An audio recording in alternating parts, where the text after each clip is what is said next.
Hola, hola, bienvenidos a nuestro primer podcast de Mentoring.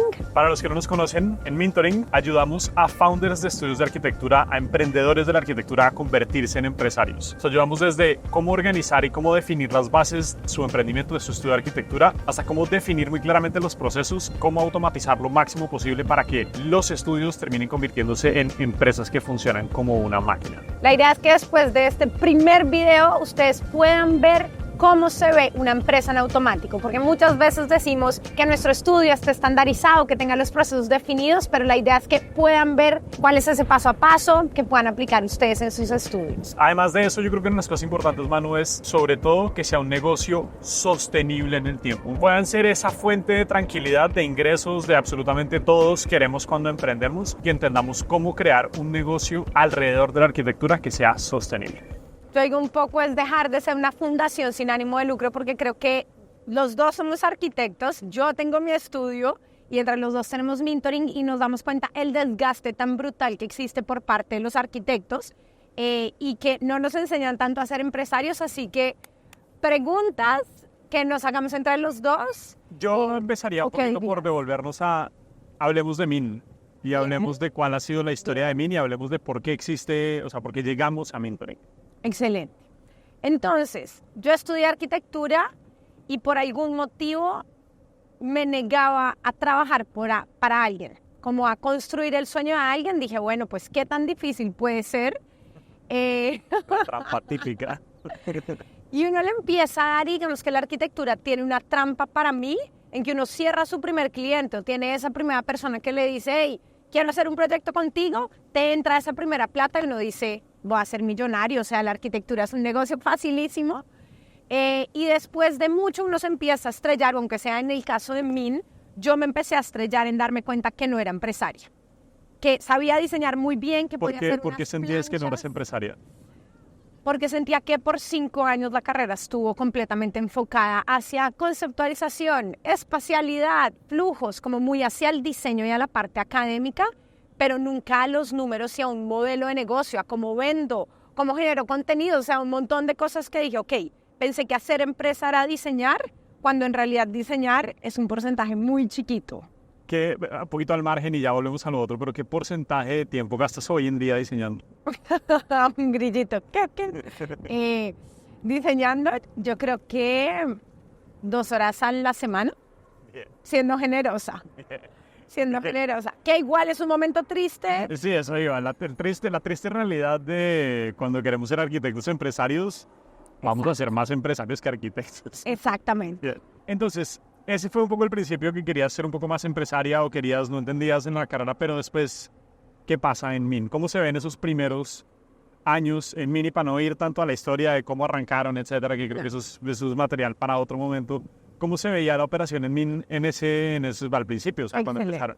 Bueno, para los que no saben, Nacho y yo somos esposos y lo que empezó a pasar en mi casa es que empecé a luchar entre el sueño de ser emprendedora y poder tener una vida balanceada. Entonces yo me acuerdo que llegaba rota a 10 de la noche, igualmente estábamos hablando y yo estaba pensando, el material, el mármol, no va a llegar el tipo, como que nunca podía estar presente, pero al mismo tiempo me daba cuenta el desgaste tan grande que era mi día a día y vivía la realidad de tu enfoque mucho más de startup, de un modelo de negocio muy diferente, mucho más digital al tradicional. Entonces, digamos que esos primeros años fue sentirme en una jaula, decir, este era el sueño, como que yo pensé que iba a tener libertad, yo pensé que iba a tener mucho más tiempo, pues libertad financiera, libertad de tiempo, libertad como creativa, y resulta que terminaba haciendo impermeabilizaciones, como que estaba un poco atrapada en un mundo que decía, ¿en qué punto? Y ahí fue cuando tú me empezaste como a mostrar o a revelar ese mundo de tecnología, ese mundo de startup, que más bien yo quiero saber, tú viéndome a mí desde enjaulada en ese mundo tradicional, como qué veías. Bien. Y cómo es tu visión un poco, porque igual eres arquitecto, pero de una arquitectura mucho más tecnológica, voy a decir. Bien. Pues un poco mi frustración en ese momento, y yo no sé, siento que no lo tocaste, o sea, lo tocaste medio superficialmente, pero parte de lo que empieza a pasar es que en la medida en que Manuela y yo somos esposos, llegábamos a la casa al final del día y las conversaciones eran, Min, 100% Min. 6 horas sí, llegaba a las 8 y 6 horas más hablábamos de Min. Sí. Y parte de lo que me pasaba a mí es que mi frustración era verlas en comidas por la operatividad, comidas por estar apagando situaciones, incendios, cosas, reaccionando a las cosas del día, pero sin ningún tipo de planeación, sin ningún tipo como de organización alrededor de cómo operan, de cómo funcionan, de que se puede planear mejor, de que se puede automatizar, de que puede estar por lo menos sistematizado, porque sistematizar y automatizar, que no es lo mismo, pues son muy cercanos y los dos tienen un impacto enorme. Y además, un poco apalancarse en la cantidad de herramientas que hoy existen, que son de no code, de cero código, pero que le permiten armar a uno casi que producto tecnológico sin la necesidad de escribir una sola línea de código.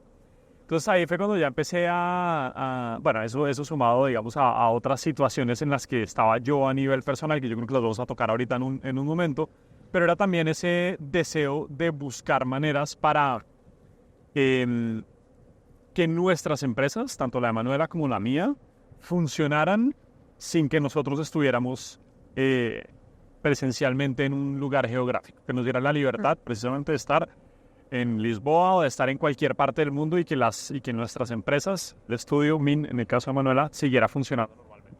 Y yo creo que yo me volví un poco adicta a esas sesiones cuando yo llegaba a la casa de 8 de la noche a 11 de la noche, porque en vez de apagar incendios como directamente y repetidamente, yo sentía que cuando iba donde Nacho y le preguntaba, él no quería solucionarlo con pañitos de agua tibia, sino por el contrario, es como cómo ir a la raíz. Me mostraba una herramienta y la empecé a aplicar y yo decía, no puedo creer esto. O sea, en vez de seguir con esto, la tecnología sin duda como que puede ser un gran aliado, y ahí fue donde yo dije, los estudios deberían evolucionar, porque uno ve que muchas industrias van evolucionando, pero la arquitectura es como un poco estancada en el tiempo.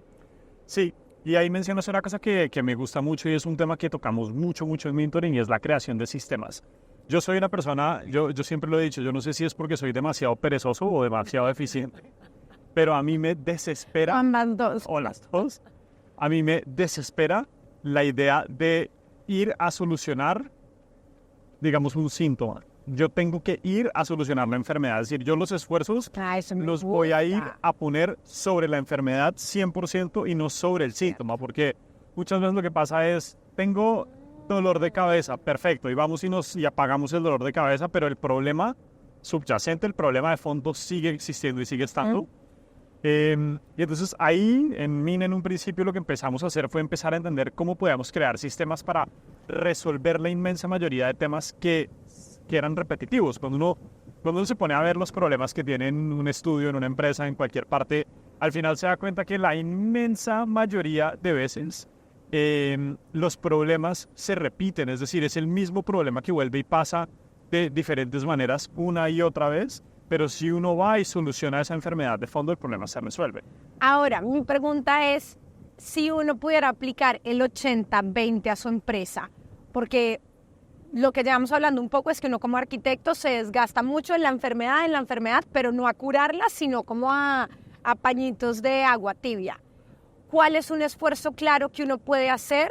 ¿Cuál es un 20 que genere el 80? ¿Cuál es un 20 que genere el 80? Exactamente. Es una pregunta difícil porque yo creo que depende también un poco de la etapa en la que esté cada uno de los estudios.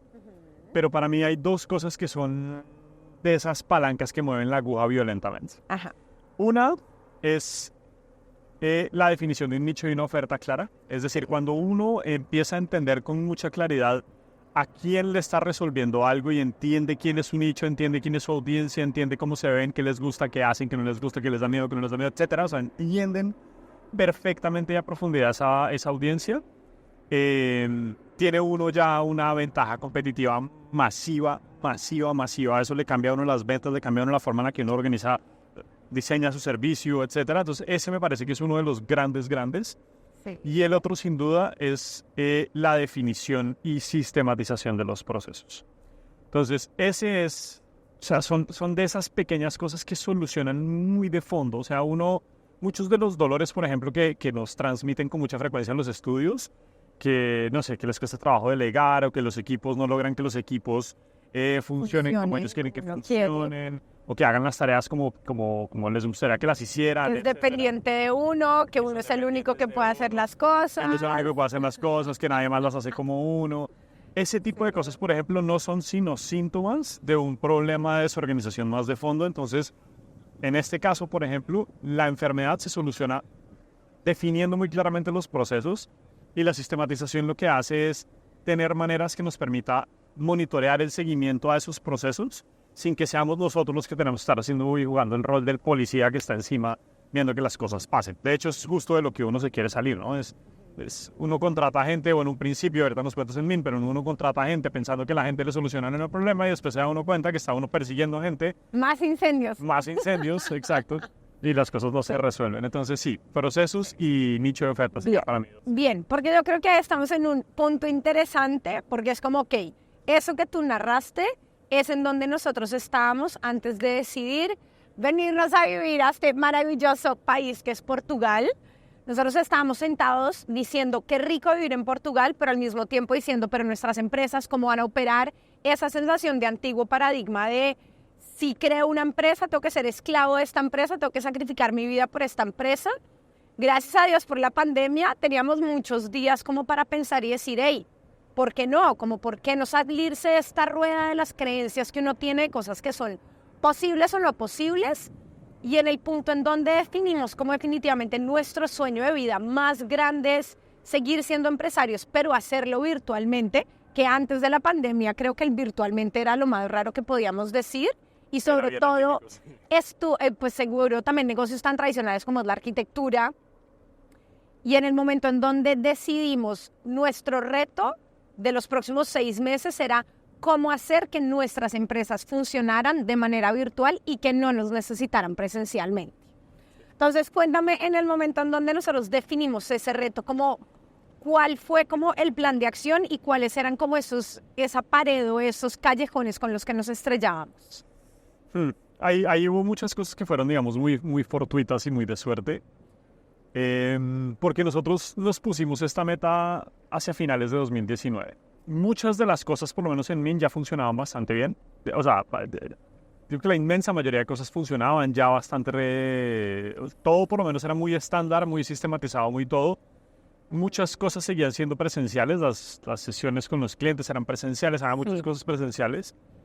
Y de repente vino la pandemia, y la pandemia de la noche a la mañana nos obligó a entender cómo hacer para operar remotamente. Sí. Entonces, en este caso, lo que pasó fue que, más que encontrar maneras a través de las cuales logramos solucionarlo, creo que ya estaba solucionado, simplemente logramos tumbar una serie de barreras mentales más que de cualquier otro tipo, porque en un principio creer que un cliente iba a estar tranquilo teniendo sesiones virtuales alrededor del diseño o la remodelación de su casa, etcétera, era medio impensable, pero eso fue lo que nos ayudó la pandemia, que ayudó a que para la gente eso fuera un poco más normal.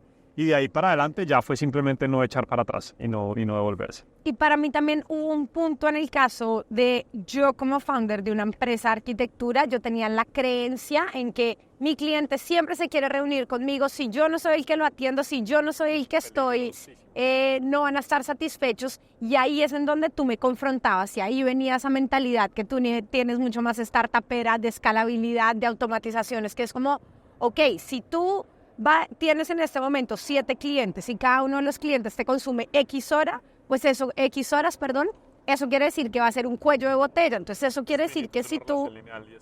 Exactamente, cuando tú me decías, tu tiempo es finito, no vas a poder atender más clientes, no vas a poder escalar si tú sigues estando todo el tiempo con tus clientes. Y ahí fue como esa primera decisión de decir, ok. Hay una frase que me gusta alrededor de esto y ¿cuál es? Es muy común en Colombia, y a uno se la dicen mucho cuando uno está emprendiendo, y es el que tiene tienda que la atienda. Ajá. Y se mete uno en la cabeza un poco eso. Es uno, si yo soy el dueño, si yo soy el dueño de la tienda, tengo que estar atendiendo, yo tengo que ser la cara, yo soy el que tiene que estar con el cliente, el cliente me quiere ver a mí, etcétera. Pero fíjense cómo precisamente lo que queremos evitar es ser tiendas. Exactamente. No queremos ser tiendas. 100%. Y una de los cambios grandes en el paradigma, digamos, de los negocios digitales versus los negocios tradicionales, es que los negocios digitales, y aquí específicamente startups, no tienen dueño, no tienen cara, no tienen... Qué interesante, no lo había pensado. Nadie Es el dueño de Google. Exacto, ¿no? Dígame, donde don Zuckerberg a que me resuelva, ¿no? Sí, yo sé que hay una cantidad de procesos y de formas y de cosas y de canales a través de los cuales yo miro y soluciono lo que yo tenga que solucionar con Meta, con el que sea, pero no hay dueño. Entonces, ese fue un poco el híbrido que empezó a pasar también, por un lado esto, pero por el otro lado el tema que decías de la relación lineal y finita entre intercambiar tiempo por plata, porque eso tiene un techo y qué sentido tiene. Y ahí viene el punto donde uno dice, ok, frente a mis procesos y mi paso a paso, yo voy a definir muy bien cuáles son esas tareas o esos puntos del proceso donde yo como founder estoy para que sean los que más mueven la aguja, para asegurarme que el cliente está satisfecho, para asegurarme que todo va bien, pero voy a ser muy selectivo y ahí viene para mí como la incorporación de uno de los elementos más importantes para uno poder escalar su empresa, es el equipo. Si uno no tiene un equipo de gente, de A-players, como les dicen, si uno no tiene A-players, pues va a ser imposible llegar a ese punto donde uno quiere llegar. Y quiero que me digas, a las personas que no saben, porque yo creo que el momento donde tú me lo dijiste es como, ¿qué? ¿De qué estamos hablando? ¿Qué son los A-players? Pues un A-player es un jugador A, o sea, es un jugador triple A, es un miembro de equipo que tiene, como decimos en Colombia, la camiseta puesta, ¿sí? La camiseta puesta en todo sentido, es la persona, un miembro de equipo regular es una persona que se limita a seguir instrucciones, que se limita a hacer lo que tiene que hacer, que no va más allá, que no nada. A-players son estas personas que están todo el tiempo en pro y buscando soluciones y resolviendo y que toman decisiones rápido y que se van moviendo, que van resolviendo, etcétera, ¿sí? Y que sabes cómo me gusta pensar un A-player también, es como, ok, si es un equipo de fútbol que está en la B o en la A, si uno quiere ser un campeón mundial, pues no puedes tener jugadores de la B que les cuesta, que no son disciplinados, que no tienen determinados valores. Entonces, en el momento en donde nosotros dijimos, ok, hay alguien que va a tener que estar mucho más de frente con el cliente para yo poder tener la tranquilidad y obviamente que la empresa crezca como uno quiere crecer, pues uno solo no va a llegar a ninguna parte. Entonces ahí llegó ya todo el empujón grande hacia conformar ese equipo en el que uno tranquilamente pudiéramos estar acá en Lisboa y el equipo estuviera, digamos que, haciendo las cosas como uno quisiera, de acuerdo a los procesos, usando las herramientas para que fuera lo más eficiente posible y tuvieran el mindset y los valores que nosotros tenemos. Y yo diría, no para que hagan las cosas como uno quisiera, porque eso al final... O sea, ese tal vez es como el primer paso. Yo quiero que cuando yo voy a armar un equipo la gente haga las cosas como yo lo haría, pero ya en la etapa en la que están ustedes es más que la gente haga las cosas de acuerdo a cómo fueron diseñadas y fueron diseñadas de acuerdo con lo que ustedes identificaron le iba a generar el mayor impacto a sus clientes o iba a ser la mejor forma de hacer las cosas. Que eso es otra cosa, es cuando uno diseña los procesos, ya los procesos están pensados no de cara a lo que uno, o en un principio sí, están diseñados de acuerdo a lo que uno cree, pero en la medida en que uno empieza a tener datos sobre los procesos, empieza uno a decir, ok, estos procesos tienen sentido porque son los más eficientes, porque no sé qué, o esto hay que cambiarlo, etc. Entonces al final el proceso, el resultado después de un tiempo es que los procesos están diseñados y optimizados para que generen los mejores resultados posibles y la mayor cantidad de valor. ¿Cuáles serían, si alguien quiere, se voltea y dice, bueno, de pronto yo no tengo A-players en mi equipo, tengo B-players? ¿Cómo salir a buscar esos A-players o cómo lograr que esas personas que tú tienes en tu equipo logren el nivel que tú necesitas? Excelente pregunta. Y hay una cosa que me quedé pensando ahorita con eso y es el tema de A-players y B-players y lo que sea va a ser también muy relativo, ¿sí? Y va a ser relativo a los estándares de uno, ¿sí? Entonces, si yo tengo unos estándares relativamente bajos, entonces cualquier persona, no cualquiera, pero va a ser más fácil encontrar un A-player para mi estándar, ¿sí? Entonces, yo lo que creo que es importante es empezar, uno, a cuestionarse los estándares de uno. ¿Qué es lo que para uno hace sentido? ¿Hasta dónde está uno dispuesto a hacer? ¿Cuál es realmente como esa ética? O sea, uno es un A-player para empezar por ahí. Entonces yo creo que lo primero es uno, convertirse en ese mega A-player. Bien. Y dos, empezar a buscarlos. Hay una frase que a mí me encanta que es fire fast, hire slow. despide rápido, contrata lento. Y uno normalmente tiende a hacerlo completamente al revés. Uno contrata por afán en el momento de la necesidad, rápido, Incendios. si se equivoca, apagando incendios. Y cuando tiene que despedir, se demora por pesar, porque lo que sea. ¿Sí? Dar el chance, el tercero, La el segunda quinto. oportunidad, la tercera oportunidad, él sí es un A-player, pero hoy no se despertó como era. No. Sí. ¿Sí? Entonces, para mí lo importante es demorarse mucho tiempo buscando, ¿sí? Y buscar constantemente. Estar siempre buscando, esa es otra, ¿sí? O sea, en el mundo de los emprendimientos digitales dicen que los CEOs deberían estar gastando más o menos el 40% de su tiempo buscando talento constantemente. Esto en startups, el 40%. Entonces, eso es otra, empezar buscando constantemente. Y lo otro es despedir rápido. Si alguien a uno no le cierra, no cierra. No va a cerrar, ¿sí? Si alguien a uno, por alguna razón, no, este personaje podría ser mucho mejor, pero pues es que ahorita no. No, es como conformarse con tener una familia a medias, o tener una relación a medias, o tener mi casa medio pintada, Literal. etcétera. Entonces, lo importante es uno tener estándares para no decir, el equipo se tiene que ver así, Sí.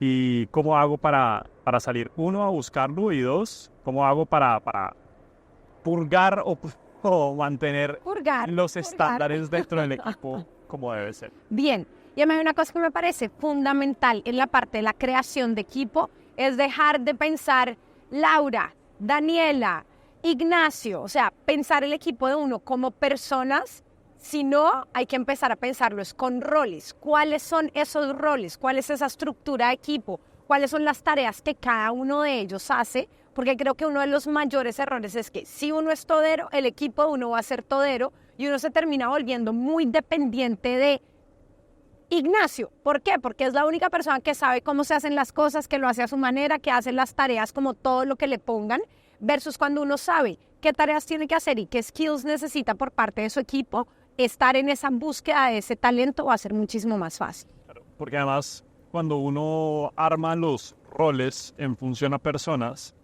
termina pasando lo que tú dices, y es que diseño un rol de acuerdo a las aptitudes o habilidades de una persona específica.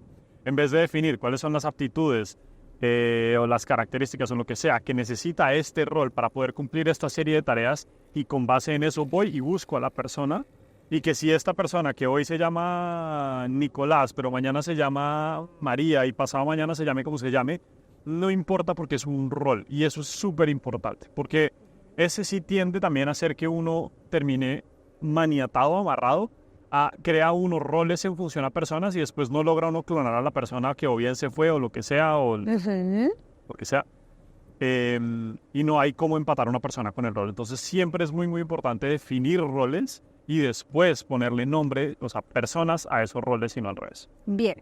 Entonces, hasta el momento, digamos, para dejar de ser tienda y pasar a ser una empresa de arquitectura, hemos tocado el tema de procesos, la estandarización de cada uno de los procesos. Después venimos hacia la parte de el uso de tecnología, pero creo que ahí fuiste un poquito tímido y puedes contarnos un par de herramientas o cosas que tú dices, si hay una persona hoy que quiere empezar a usar una herramienta, que sea algo sencillo y que diga, wow, pasé de hacer una tarea repetitiva que me requiere muchas horas al día a menos, ¿qué herramienta le recomendarías tú? Yo tengo la mía en mente.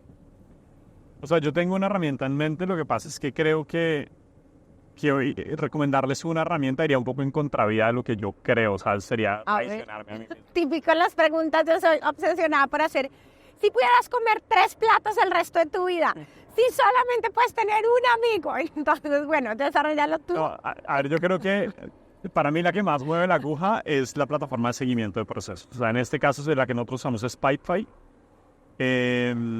Y eso me parece que es de esas cosas que le cambian a uno drásticamente la vida. Ahora, no es simplemente implementar la herramienta, porque toca haber definido y mapeado los procesos para poder implementar la herramienta, etcétera. Pero a lo que iba es que lo valioso para mí de implementar plataformas es poner a las plataformas a hablar entre ellas. Entonces, más allá de una plataforma en específica que me solucione un problema, es uno crear una infraestructura, un ecosistema, una infraestructura de tecnología que esté toda articulada, toda funcionando entre sí, y ahí es donde la magia realmente pasa.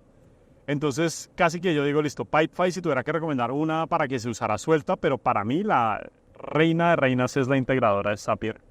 Bien, bien. Y si tuvieras que escoger entre tener un tremendo equipo sin herramientas de tecnología o tener full herramientas de tecnología con un equipo medio, ¿qué preferirías?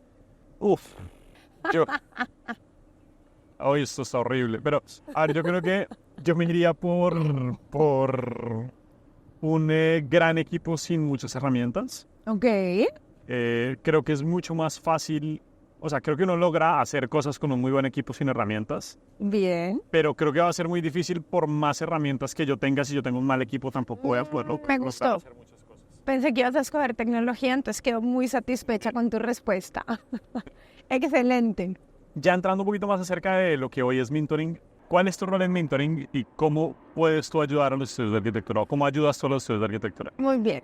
Yo soy una de las founders de Mentoring y creo que Mentoring está completamente basado en el proceso en que yo ya pasé contigo cuando tú me enseñaste absolutamente todo lo que hicimos para estructurar Min como existe hoy.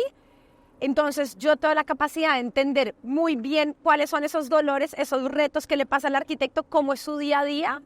Entonces aportarle muchísimo. Y sobre todo, ¿cómo lo resolvieron? Y sobre todo cómo lo resolvimos exactamente. Entonces para mí la primera parte está en aportarle muchísimo desde el mindset, porque no va a haber cambios dentro de la vida de las personas si las personas no creen de manera diferente. Y después de esto es cómo aplicarlo a un estudio, porque sé que pasé por ese proceso, un proceso de 5 años, en donde en mentoring buscamos que sea mucho menor para que puedan tener una transformación mucho más rápida. Y tú, cuéntame, ¿cuál es tu rol en mentoring? Mi rol en mentoring, pues yo soy también Gran hermano. cofundador de mentoring. Ese es mi rol en mentoring. Para mí, o lo que yo puedo aportarle a los estudios dentro de mentoring es...